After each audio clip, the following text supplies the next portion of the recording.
அவராலே இந்த நாள் இந்த நிகழ்ச்சி வழியாக உங்களை சந்திப்பதிலே மிகுந்த சந்தோஷம்.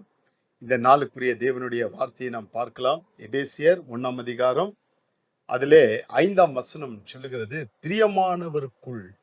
பாருங்க, இந்த வசனம் பிரியமானவருக்குள் அப்படின்னா தேவன் நமக்கு பிரியமான குமாரன், ஆண்டவருக்கு பிரியமானவர், தேவனுக்கு பிரியமானவர் யார் என்றால் நம்முடைய ஆண்டவரான இயேசு கிறிஸ்து தேவனுக்கு பிரியமானவர். பாருங்க, பிரியமானவருக்குள் வேதத்திலே நாம் வாசிக்கலாம். யோவான் 1ஆம் அதிகாரம் 12ஆம் வசனம், அவருடைய நாமத்தின் மேல் விசுவாசம் உள்ளவர்களாய் அவரை ஏற்றுக்கொண்டவர்கள், அந்த பிரியமானவரை ஏற்றுக்கொண்டவர்கள் எத்தனை பேர்களோ அத்தனை பேர்களுக்கும் ஆண்டவர் குமாரனுக்குரிய அதிகாரத்தை கொடுக்கிறார். இந்த வசனத்தை நாம் வாசிக்கும் போது, பிரியமானவருக்குள் தாம் நமக்கு தந்தருளின தம்முடைய கிருபையின் மகிமைக்கு புகழ்ச்சியாய். இந்த வார்த்தைக்கு எவ்வளோ காரியங்கள் இருக்கு பாருங்க. பிரியமானவருக்குள், நீங்களும் நானும் தேவனுடைய பிரியமானவருக்குள் தெரிந்து கொள்ளப்பட்டோம். நல்லா தெரிஞ்சுக்கங்க, நாம் தனிப்பட்ட காரியத்துல அல்ல, கிறிஸ்து இயேசுவின் மூலியமாய்த்தான் தேவனுக்கு நாம் பிரியமானவர்களாய் மாறுகிறோம். இப்ப தேவனுக்கு என்ன பிரியம்? இந்த உலகத்துல இருக்கிற எல்லா சிருஷ்டிகளை பார்க்கிலும் தேவன் தம்முடைய வார்த்தையை மகிமைப்படுத்தினார் என்ற வார்த்தையை நாம் பார்க்கிறோம். ஆனால் புதிய ஏற்பாட்டிலே அந்த வார்த்தை யார் என்றால் நம்முடைய ஆண்டவரான இயேசு கிறிஸ்துவே அந்த வார்த்தையா இருக்கிறார். அப்ப பாருங்க, பிரியமானவருக்குள் தேவனுக்கு பிரியமானவர் இயேசு கிறிஸ்து.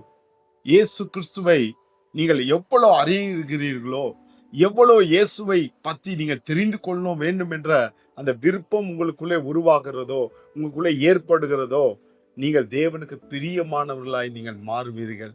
வேதத்துல வாசிக்கிறோம், பிரியமானவருக்குள் தாம் நமக்கு தந்தருளின தம்முடைய கிருபையின் மகிமைக்கு புகழ்ச்சியாய். தாம் நமக்கு தந்தருளின, தேவனே நமக்கு தந்தருளின தம்முடைய கிருபையின் மகிமைக்கு புகழ்ச்சியாக. 6ஆம் வசனம் சொல்லுகிறது, தம்முடைய தயவுள்ள சித்தத்தின் படியே. பாருங்க, தம்முடைய தயவுள்ள சித்தத்தின் படியே நம்மை கிறிஸ்து இயேசு மூலமாய் தமக்கு சுவிகார புத்திரராகும்படி முன் குறித்திருக்கிறார்.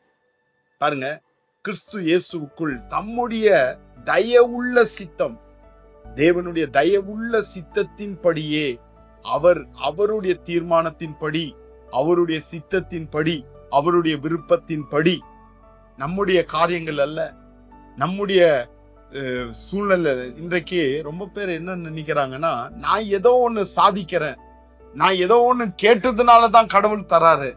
இன்னைக்கு ஆண்டவருடைய சன்னிதானத்துல வந்து ஜெபம் பண்ணுறது ரொம்ப பயங்கரமாய் மோசமா இருக்கிறது. கிறிஸ்தவங்க எப்படி ஜெபிக்கணும், எப்படி பேசணும்னு கூட அந்த வார்த்தையை இன்னைக்கு ரொம்ப முரட்டா அவங்க பேசுவாங்க, வித்தியாசமா பேசுவாங்க. ஆண்டவரே, இந்த உலகத்திலே இவ்வளோ ஜனக்கூட்டம் இருக்கிறது, இவ்வளோ 1000 ஜனங்கள், இவ்வளோ கோடி ஜனங்கள் இருக்கிறார்கள் அப்படின்னா ஆண்டவர்கிட்ட புள்ளி விவரம் சொல்லி இருப்பாங்க.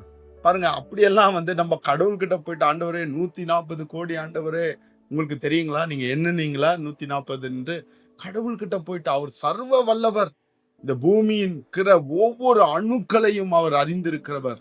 அவர்கிட்ட போய் நம்ம போயிட்டு ஏதோ ஒன்று பேசுறதுனால அவர் நம்முடைய வார்த்தை கேட்கிறார் என்பது அல்ல.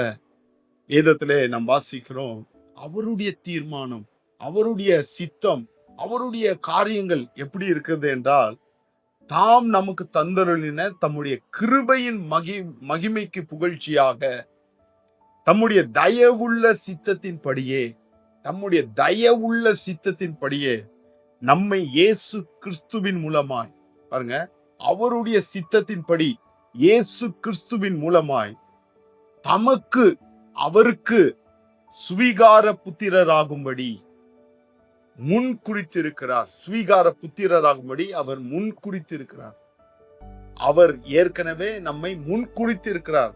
எதுக்காகனா, அவருடைய பிள்ளையாக நம்மை தத்தி எடுக்கும்படி. பாருங்க, தேவனுக்கு பிள்ளையா இருக்க முடியவே முடியாது, சான்ஸே இல்லைங்க. ஆதாமை இந்த பூமியில தேவன் சிருஷ்டித்தார். மண்ணினாலே அவனை உருவாக்கி அவனுக்கு ஜீவ சுவாசத்தை அவன் நாசியிலே ஊதினான். அவன் ஜீவ ஆத்துமானான்.